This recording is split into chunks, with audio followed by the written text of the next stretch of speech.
मालकानगिरी सीमांतरू जवान को बड़ सफलता। एका संगे धरा पड़िले 16 नक्सल। खुशरे ग्रामवासी भी देले शाबाशी। अनेक दिन धरी राज्यरू सबु माओवादी को निपात करबा पई एक मिशन आरंभ करिसंती जवान। एही मिशन ने उभय जवान और माओवादी भितरे लगातार गुलीमाड़ देखा मिलता। मुख्यतः माओ प्रवण अंचल गुड़िकरे एही मिशन को सफल करिबा पई जवान माने मास्टर प्लान आरंभ करथिले। तेबे गतकाली एथिरे जवान को एक बड़ सफलता मिलिछि। एका संगे दुईटी अंचलरू 16 माओवादी को धरिछंती जवान।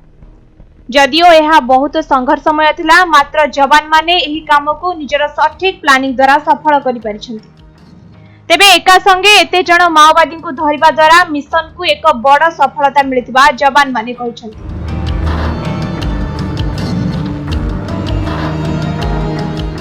गतकाली मालकानगिरी और छत्तीसगढ़ सीमांत अंचल रे जवान को सर्च ऑपरेशन चलिथिला। मुख्यतः सुकुमा और बीजापुर अंचल रे किछि माओवादी लुचि रहिथिबा जवान माने जानि पारिथिले। फलरे चारिपटु माओवादी को घेराव करि नेथिले जवान। एणु जवान का कब्जारू खसिबा माओ पाई सहज होई नथिला।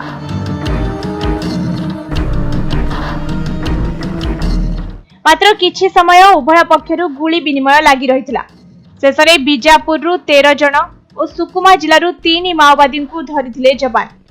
या छडा एमानक निकटरू किछि विस्फोरक, बंदूक, टिफिन बोमा भली सामग्री जब्त होइथिला। तेबे माओ प्रचार पत्र मध्य जब्त करा जायतिबा जवान माने कहिसंती। एही मिशन परे गांवासी मध्य जवान का अदम्य साहस पई प्रशंसा करिथिले।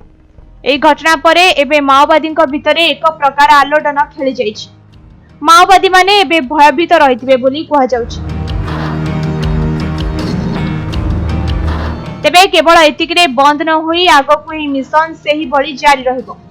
समस्त माओवादी को निपात करिबा किंबा गिरफ करी कब्जा को आनिले जाई ए अंचल को माओवादी को कबलरू मुक्त करा जिवो।